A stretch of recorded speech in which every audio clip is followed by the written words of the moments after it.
त्याला भेटा. त्याच्याकडे तुमच्या बाळाचा पुरावा आहे.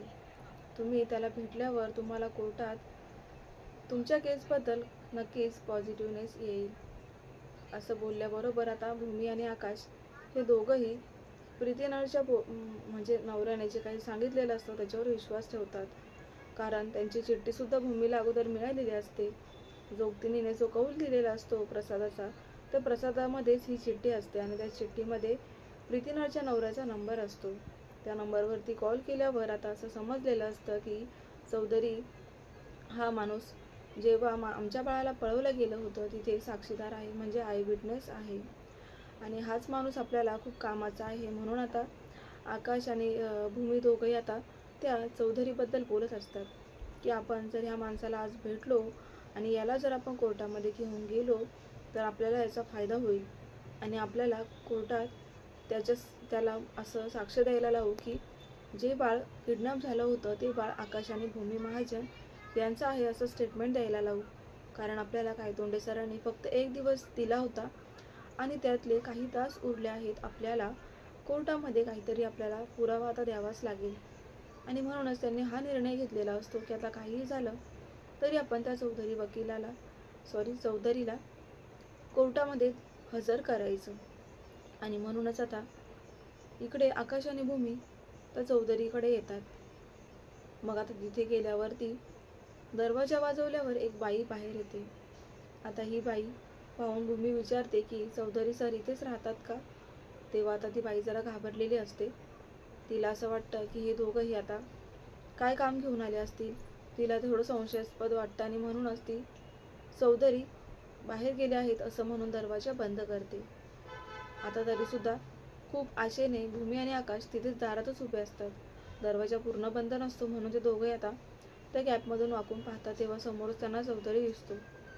आता हे चौधरीला पाहिल्याबरोबर भूमी आता लगेचच पूर्णच दरवाजा उघडते आणि चौधरीला म्हणते की तुम्ही तर घरात आहात ना, मग आमच्याशी ह्या खोटं का बोलल्यात?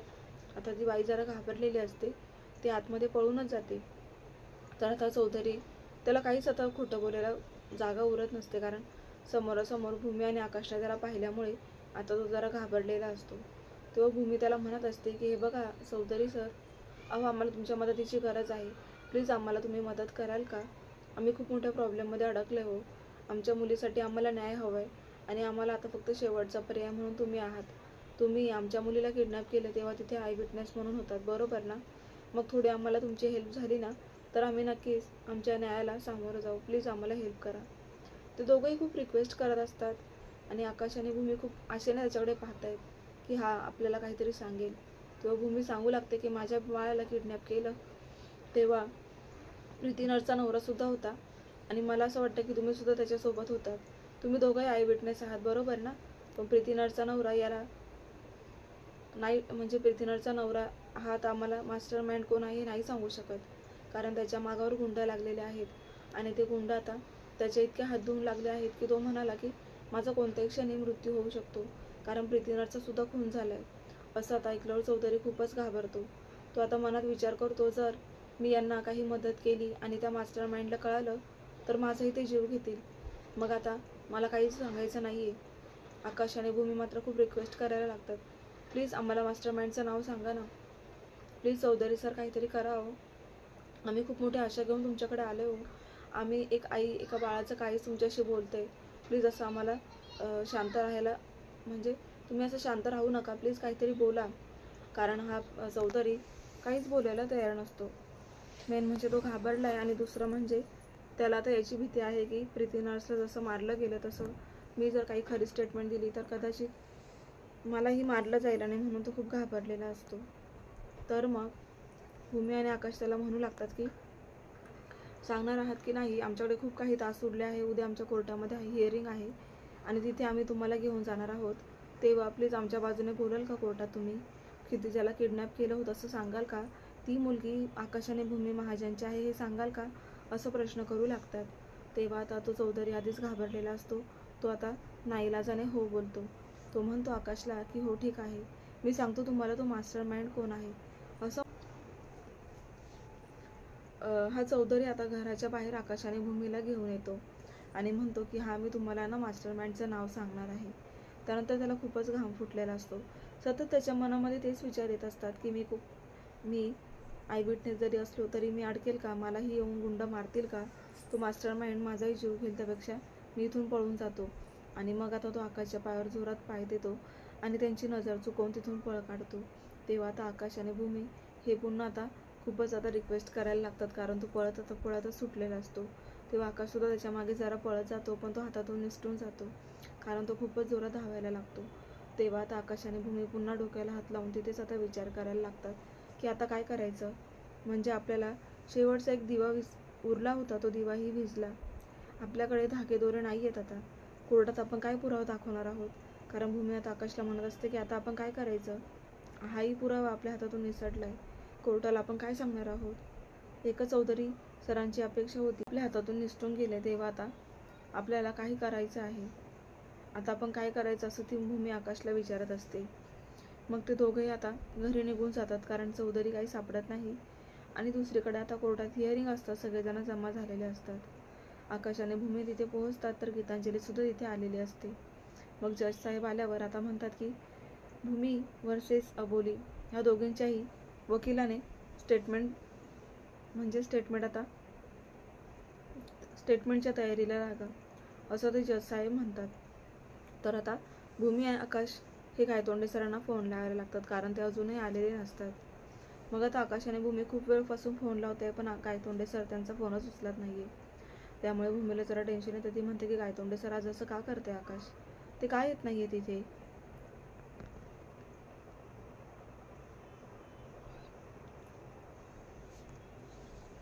असं म्हटल्यावर आता आकाश आणि भूमीला समजतं की गायतोंडे सरांना यायचंच नाही आणि म्हणून ते फोन उचलत नाहीये.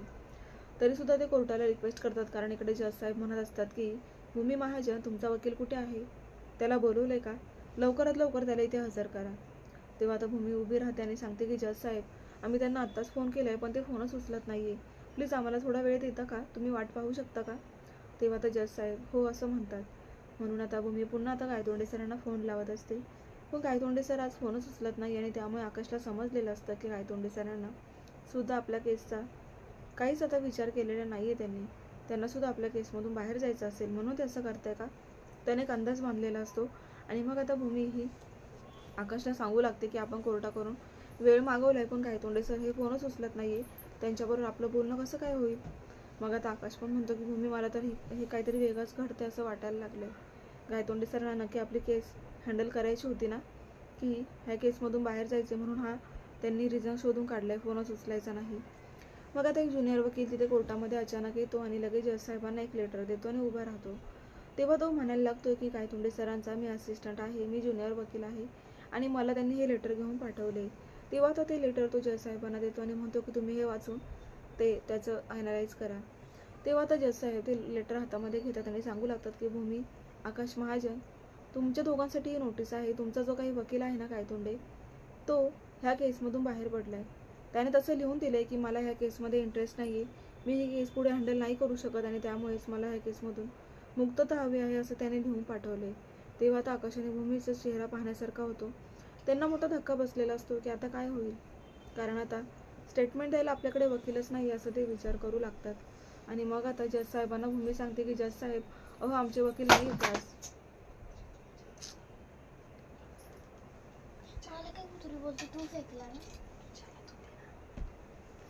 जज साहेब आमचे नाही येऊ शकत असं आता भूमी आणि आकाश यांना सांगत असतात.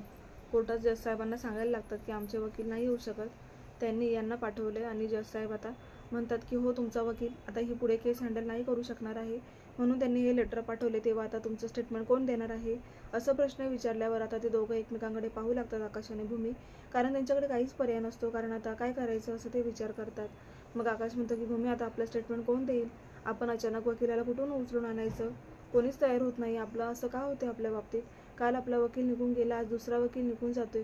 तेव्हा आता गीतांजली उभी राहते आणि भूमीला म्हणते की भूमी महाजन, अहो त्या वकिलाला सुद्धा समजले की ते बाळ तुमचं नाहीच आहे, त्यामुळे केसला काही अर्थ नाहीये, म्हणून त्यांनी असं अंग काढून घेतले. तेव्हा आता जज साहेब, मला असं म्हणायचंय की यांना वकिलाची गरजच नाहीये बघायची, कारण इथे स्पष्ट होते की वकील जर यांची केस घ्यायला तयार होत नाहीये, याचाच अर्थ ते बाळ यांचं नाहीये, म्हणूनच कोणताच वकील ही केस हँडल करायला मागतच नाहीये. त्यामुळे मला असं वाटतं की आता ह्या केसला इथेच आपण एंड करून टाकूया, इथेच फुल स्टॉप देऊन टाका आणि सत्य सांगून टाका की ते बाळ अबोलीचंच आहे. आणि मग आता भूमीला खूप राग येतो, तिचे तळपायच्या मस्तकात जाते. ती म्हणते की गीतांजली मॅडम, तुम्ही एक वकील आहात, न्यायाधीश नाही किंवा जज नाही, त्यामुळे आमचं काम आम्हाला करू द्या आणि तुमचं काम तुम्ही करा ना, असं ती कोर्टासमोर आता गीतांजलीला सुनावते. आणि लगेच गीतांजली ही रागाने आता भूमीकडे पाहू लागते. मग आता आकाश आणि भूमी हे कोर्टाला सांगतात की प्लीज आम्हाला थोडा वेळ हवा आहे, म्हणजे आम्हाला वकील शोधायला आणि त्याला सगळे काही पुन्हा पुन्हा ते स्टेटमेंट, आम्हाला आता हे नको वाटतंय.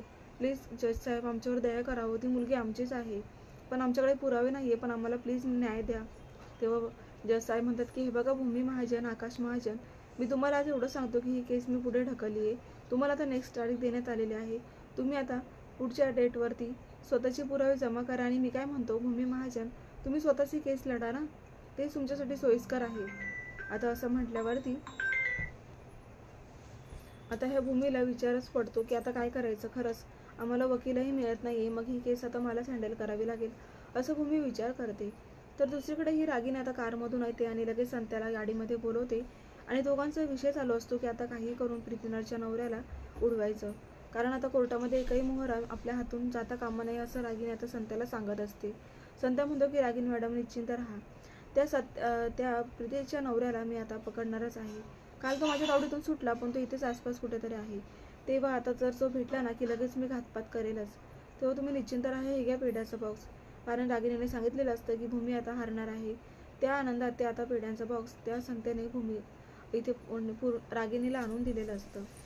त्यामुळेच प्रेक्षकांना आता रागिणी खूप खुश असते. तर दुसरीकडे आता कोर्टामध्ये गीतांजली ही कोर्टातून बाहेर आलेली असते. त्यांना पुढची तारीख दिल्यामुळे आता कोर्टातील सगळे लोक हे जायला लागतात. तेव्हा आकाश, भूमी आणि तिथे आता गायकवाड पोलीस आलेले असतात. हे पोलीस आता भूमीला सांगू लागतात की भूमी अगं मग तू काय विचार केलाय, वकील तर आपल्याला आता सापडत नाहीये, वकील कुठे शोधणार आहोत आपण, त्यापेक्षा तूच ही केस हँडल करून टाक, आणि कारण तुला ह्या केस संदर्भातले धागेदोरे पण माहीत आहे, त्यामुळेच मला असं वाटतं की आता ही केस पुढे तूच हँडल करावीस, कारण कोर्टाला तूच दाखवून देशील की ती मुलगी तुझी आहे ते. तुझ्या पद्धतीने सांगतेस ना भूमी, त्याच्यावर आता न्यायालयसुद्धा कुठेतरी हार मानेलच, त्यामुळे तू जास्त विचार करू नकोस आणि वकील पाहू नकोस, स्वतःचीच केस स्वतः लढ. तेव्हा आता भूमीला एक प्रकारे त्याने मोटिवेट केलेलं असतं. भूमी पण विचारात पडते की बरोबर आहे, ही मुलगी माझी आहे, माझ्याकडे सगळं स्टेटमेंट आहे, फक्त मला पुरावे नाही आहेत म्हणून कोर्ट जरा कमी पाडते, पण मी आता काहीही करून त्या चौधरीला पुन्हा भेटणार, पुरावे जमा करणार आणि मी स्वतःच एक आई बाळासाठी ही केस लढणार आहे, एक स्वतः वकील बनणार आहे. आता गीतांजली हसू लागते बाहेर आल्यावर. तेव्हा तिला भूमी उत्तर देते की तुम्ही तर वकील आहात, वकिलासारखं राहा, पण माझ्याकडे एक आईचं काळीज आहे. तेव्हा आता एका आईच्या काळीज वर्सेस एक वकील, आता काय न्यायनिवाडा करणार नाही, तुम्ही पुढच्या हिअरिंगला ऐका. तेव्हा आता गीतांजली निघून जाते. तर आकाशाने भूमी पण घरी जातात.